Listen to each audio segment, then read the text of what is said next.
Accompagner et faciliter la reprise des exploitations, deux domaines d'expertise de la SAFER au service des territoires et des filières agricoles. Un savoir-faire qui intéresse d'autres secteurs d'activité comme celui de la forêt. Le partenariat, c'est surtout un besoin avec la SAFER peut-être de portage de parcelles forestières. Donc cette idée de pouvoir porter des parcelles forestières qui sont vendues, avec l'idée que la SAFER les porte pour pouvoir les amener dans un programme de restructuration un peu plus général lorsque le bon moment est venu. Une structuration indispensable pour répondre aux attentes d'une filière tournée vers l'avenir. La bonne santé de l'ensemble d'une filière bois en Aquitaine passe évidemment par la création de forêts de bonne taille pour qu'elles soient économiquement viables, mais aussi par le fait de pouvoir garantir une ressource de qualité aux transformateurs que sont nos industriels du bois. Pour atteindre de telles ambitions, la filière s'appuie sur des partenaires pour imaginer ensemble des solutions qui restent à explorer. On a des projets actuellement, notamment avec la SAFER, de création de groupements forestiers détenus par des propriétaires sur l'ensemble du massif.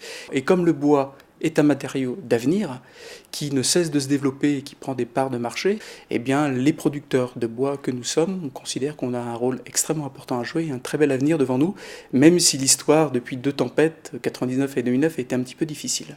Autre exemple de partenariat chez les vignerons landais de Tursan-Chalosse pour préparer la reprise d'exploitation dans les meilleures conditions.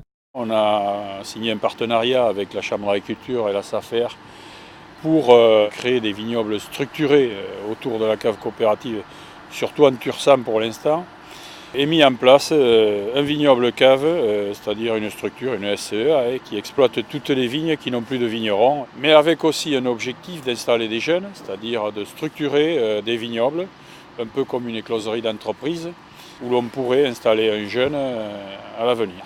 Pour les accompagner, la SAFER propose des outils, certains pour mettre en réserve, d'autres pour accompagner l'installation. Nos deux outils historiques, c'est d'abord l'expertise foncière de la SAFER. Sur 12 ans, on a géré les 10 derniers hectares de vignes qui se sont vendus. Donc il y a cette reconnaissance du terrain et de l'expertise SAFER. Le deuxième outil historique, c'est la convention de mise à disposition. Donc ça permet à un jeune agriculteur d'avoir des parcelles en location et de ne pas avoir à faire l'investissement foncier sur le foncier viticole.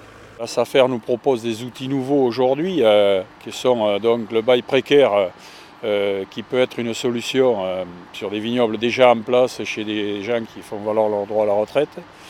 Et puis le portage du foncier aujourd'hui qui pourrait permettre à des jeunes d'accéder à l'acquisition d'un domaine viticole pour s'installer en Tursan autour d'un vignoble acquis grâce à l'aide de la SAFER et de la cave coopérative de Tursan. Des idées nouvelles et des investissements pour accompagner des projets avec, d'ores et déjà, des résultats concrets. On a installé un vigneron qui était déjà fermier sur l'appellation Tursan et qui s'est installé sur une exploitation qui était auparavant exploitée par le vignoble cave depuis 4-5 ans. Direction Malaussane, dans les Pyrénées-Atlantiques, pour découvrir une installation réalisée avec le concours des collectivités et dans ce cas, le Conseil régional d'Aquitaine. Une opération réussie grâce à l'accompagnement de la SAFER, à la motivation du cédant et à l'enthousiasme d'un jeune éleveur de porc. Moi j'ai fait 8 ans de salarié en élevage de porc et l'amour du métier qui fait que j'avais toujours envie de m'installer. Et puis pour finir, des porcheries à vendre à des prix intéressants. Et donc j'ai enfin réussi à acquérir une porcherie. Moi, ce qui m'a motivé, c'est l'idée que la petite exploitation que j'avais ici puisse aller à celui qui reprendrait les bâtiments. L'installation de Paul nécessitait des investissements très lourds.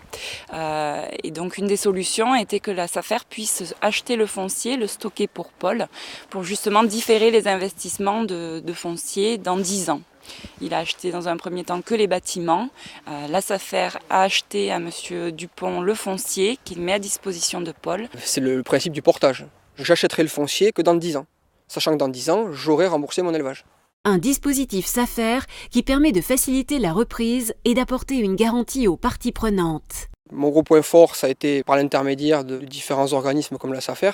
ça a été la confiance de la banque. Il est très compétent, il est très intelligent et il est très perspicace et il a une forte volonté, une grande énergie. Je pense que c'est aujourd'hui le seul jeune hors cadre familial qui s'installe en production porcine dans les Pyrénées-Atlantiques. Là, moi, je vois ce que je fais. J'achète 200 truies et dans un an, j'aurai 5000 porcelets. Là, voilà, c'est du concret. C'est très bête, mais moi, je suis comme ça.